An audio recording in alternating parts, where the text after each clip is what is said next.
అప్పుల విషయంలో deputy CM Bhatti Vikramarka అసత్యాలు మాట్లాడుతున్నారంటూ మాజీ మంత్రి హరీష్ రావు తీవ్రస్థాయిలో కౌంటర్ ఇచ్చారు. డ్యామేజ్ కంట్రోల్ కోసమే లేని అప్పులను ఉన్నట్టుగా చూపిస్తూ కాంగ్రెస్ నేతలు పూటకో మాట మాట్లాడుతున్నారని మండిపడ్డారు. ఎన్నికల ముందు అడ్డుగోలుగా ఇచ్చిన హామీలను అమలు చేయకనే ఇప్పుడు అప్పులను సాకుగా చూపుతూ ప్రజల దృష్టి మార్చేందుకు ప్రయత్నిస్తున్నారని ధ్వజమెత్తారు. ఈ ప్రభుత్వం డిఫెన్స్ లో పడ్డది. రైతులు మీ మీద తిరగబడుతున్నారు, విద్యార్థులు నిరుద్యోగులు మీ మీద తిరగబడుతున్నారు, ఇవాళ మహిళలు తిరగబడే పరిస్థితి వచ్చింది.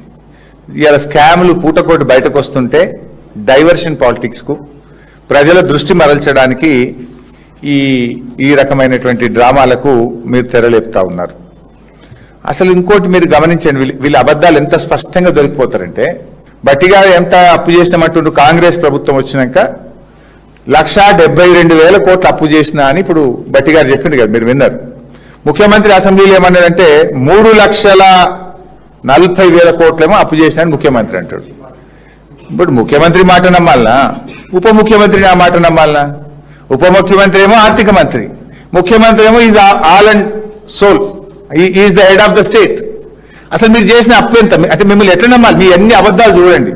వైట్ పేపర్లు ఒకటి, పబ్లిక్ మీటింగ్, అప్పు బీఆర్ఎస్ చేసిన అప్పుల మీద 4 రకాల ఫిగర్లు చెప్తారు. ఎందుకు అప్పులు అని కుంటి సాకులు సొల్లు పురాణం మాట్లాడుతున్నారు? కేసీఆర్ గారు ఎప్పుడు కూడా ఇట్లా అప్పులనో కరోనానో పెద్ద నోట్ల రద్దనో మీలాగా కుంటి సాకులు బీఆర్ఎస్ ప్రభుత్వం ఎన్నడూ చెప్పలేదు. మీకు చేతగాక పరిపాలన రాక మీ ముఖ్యమంత్రి ఏమో చెప్పులు ఎత్తుకపోయేటో లెక్క చూస్తున్నారని మీ ముఖ్యమంత్రి, అప్పులని నువ్వు, మీరందరూ కలిసి మీ అసమర్థత, మీ చేతగాని ప్రభుత్వం అని, మీకు దక్షత లేదు అని ఇవాళ మీకు మీరే చెప్పుకుంటా ఉన్నారు. నిజాయితీగా ఉంటే నేనేమంటున్నా అంటే, మీకు నిజాయితీ ఉంటే ఈ సమస్య వచ్చేదే కాదు. ఎన్నికల సమయంలోనేమో అన్నీ చేస్తాము, తప్పకుండా చేస్తాం, ప్రజలు నమ్ముతలేరని బాండ్ పేపర్లు పంచారు.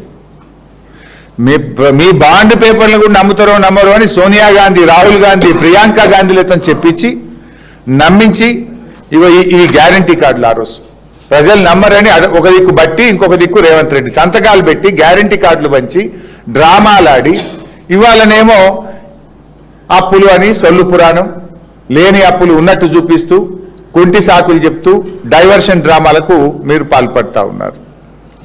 మీ అపారమైన అనుభవం మీకు ఉపయోగపడ్డది. ఎక్కడ ఉపయోగపడ్డది అంటే కమిషన్లు దండుకోవడంలో ఉపయోగపడుతుంది. బట్టి గారు సింగరేణి స్కాము, విద్యుత్ స్కాము, హ్యామ్ టెండర్ల స్కాము, గురుకుల టెండర్ల స్కాము, ఇసుక స్కాము, ఒక్కటా మీ స్కాములు?